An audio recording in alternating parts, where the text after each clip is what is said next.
Welcome to the closing bell. I'm Kelly Evans, and what a day on Wall Street. Here's how we're finishing up. It looks like red arrows across the board, and this coming off record close, the S&P 500 on Friday, but we are moving lower from that point. And today, the Dow giving up about 67 points, the NASDAQ about 27, and the S&P off almost 10. For more on what to make of it, let's get straight to it with today's panel. Joining me now, Shark Tank investor and author of the new book, Invent It, Sell It, Bank It, Lori Greiner is here. The Profit's own Marcus Lamotis, our very own Michelle Crusoe-Cabrera, and Sharon Epperson. Also with us, David Zervos, head of global fixed income strategy at Jefferies. It is great to see all of you.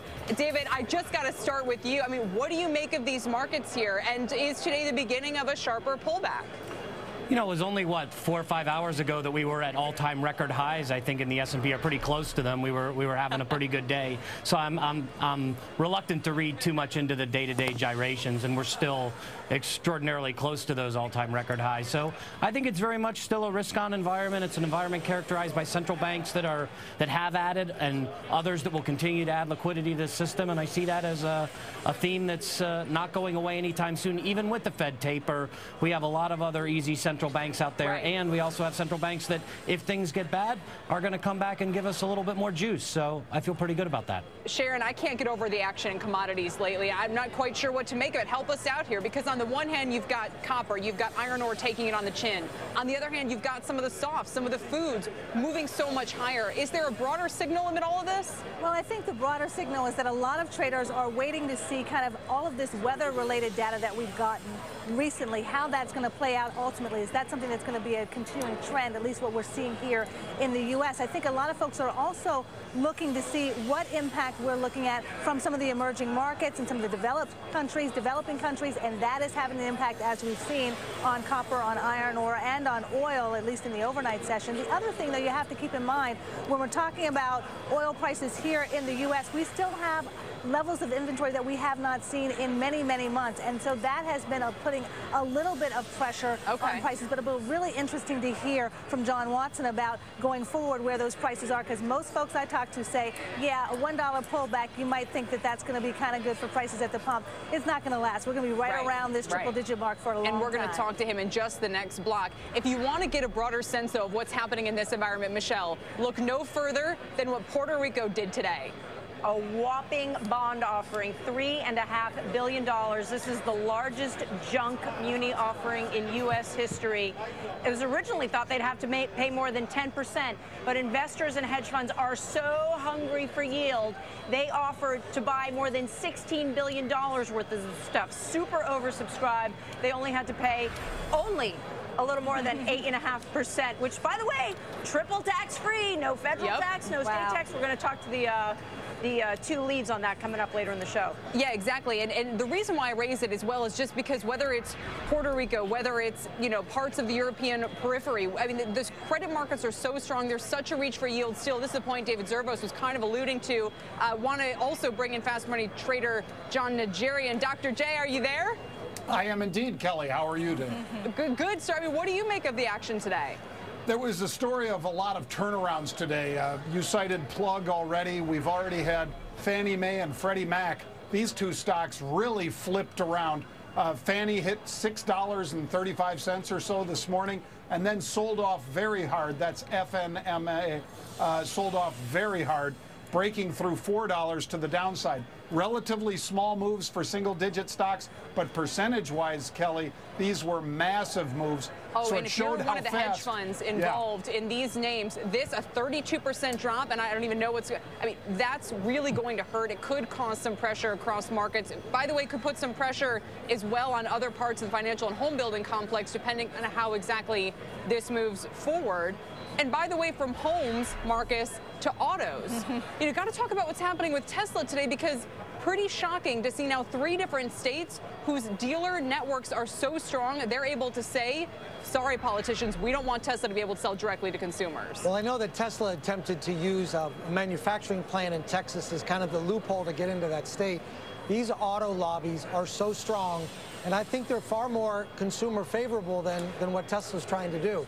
I love the car, I love the company, but to break up that dealer community, it's not going to happen. But shouldn't the consumer decide what's more consumer friendly? The consumer should decide. Yeah, this consumer. If they want to buy directly from Tesla, shouldn't they have the right to? The consumer should decide, but these states are heavily involved in licensing dealers who sell a high-dollar product. Vested interest, yes. That's right, because there's a tax base there. They'll get the same with Tesla, but there's service after the sale that you have to be concerned about as well. And Tesla hasn't demonstrated that they're able to service the consumer after the sale. So then the consumer won't buy the product. Well, and the other piece that I struggle with, is who's going to keep the market pricing in a dealer environment. If there's 4 Chevy dealers in Houston, Texas, you know that you're getting a fair price. If there's one dealer and it's controlled by the manufacturer, how do you control it? I got to say, Silvana is one of our producers. She bought a Tesla in New Jersey, says the service has been great. That's great, but I don't know that the price was right. Are you a capitalist? Who am I sitting next to? You're sitting next to the prophet. You know the answer to that. That's right. Lori, what do you think? Well, I have to be honest with you. By the way, welcome. Yes, thank you. I'm glad to be here today. My stocks are going up. At least I can say I'm happy.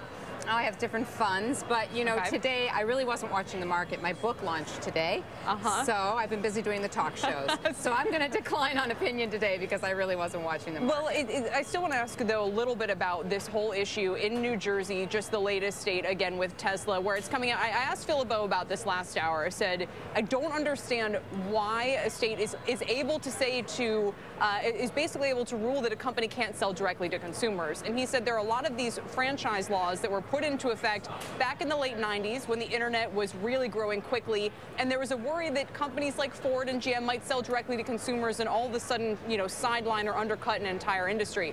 Now, maybe then if you wanted to be worried about the disruption effect, I could understand it, but Michelle, to your point, I mean, this is the 21st century. We're talking about some incredible new innovation that's coming out of the auto space, and it seems a little bit strange that the message from politicians is, you know, that this company can't sell directly to you. Well, just think about how many other industries where this happens. Of course, it's a much smaller industry, but think about the record industry. Think about the publishing industry. So many industries that have gone directly to the consumers, bypassing, whether it be the big publisher, bypassing the record labels and doing it on their own, and how successful they've been in doing that and in branding themselves. And I think Tesla's just taking that whole marketing idea to a different level. And why do auto dealers deserve any kind of special protection compared to those other Kelly, I think the bigger issue is this is going to set precedent. At some point, it's going to clear the market. So let's just be honest with each other. Yeah.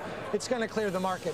But this sets a lot of precedents for General Motors and Ford and Mercedes and all the other manufacturers who may say to themselves, we're giving up margin by going through the middleman. Right. And so I think that's why the lobby is as strong as it is, and it's going to stay that way for a while.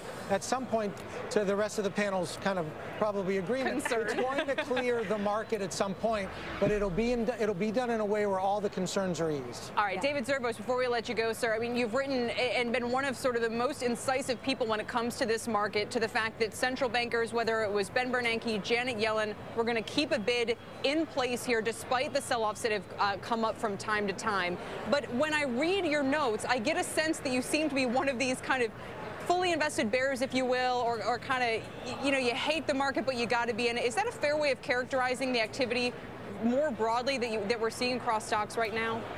I mean, Kelly, I think we have to always understand that there's a lot of stimulus in the system, a lot of stimulus coming from government sources, from the Federal Reserve, the Bank of Japan, the ECB, although the ECB is a little limited, but certainly Bank of Canada, Swiss National Bank. And this stimulus has been there. It's been an important part of our market for a very long time since the crisis. Eventually, the hand-holding will go away and we'll get to the usual animal spirits of markets that take over. But who knows when that transition is going to take place and how that transition takes place. So I always worry that these guys overstay their welcome and they create another bubble. It's been the pattern in history. We had a commercial real estate bubble in the late 80s, an S&L crisis. That popped, and we saw the Fed come in, ease. We created a tech bubble out of all of the ashes. That popped, the Fed eased. We created a housing bubble. That popped, the Fed eased. And now we're creating, let's do it again. You know, I mean, it's a question of what the next bubble is, but, you know, we all stand around and scratch our heads, but nobody's good at finding bubbles, and nobody's good at identifying them.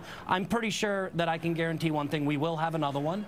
and it will probably be induced by the central banks, and we won't really know we won't really know how it, how to assess it until it's actually popped. So, all right, well, you better at least give us a warning. We're counting I'll try on my you. best. Great to see you, David. Thanks for having me. Thanks very much. Also, our thanks to Dr. J. You can stick around and catch him and the rest of the Fast Money crew coming up at 5 p.m. and much more ahead on the markets here in your money.